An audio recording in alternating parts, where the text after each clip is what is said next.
Assembling the Lumatek Zeus Pro. Open up the box and carefully lay out all of the components. You won't need any additional tools to build your Lumatek Zeus Pro. Line up the two end bars with the driver unit. Make sure that the end bar with the cables aligns with the end of the driver unit that has the driver cables. Connect the two end bars to the driver support bars. These have a push-click mechanism, so you'll know they are secure when you join them together. Once the two end bars are fitted, you can connect the three driver cables.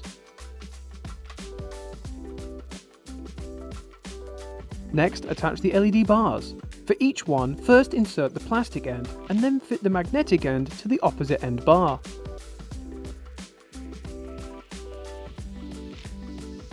Attach the hanging points to the bars so that the Lumatek Zeus Pro can be suspended above your plants.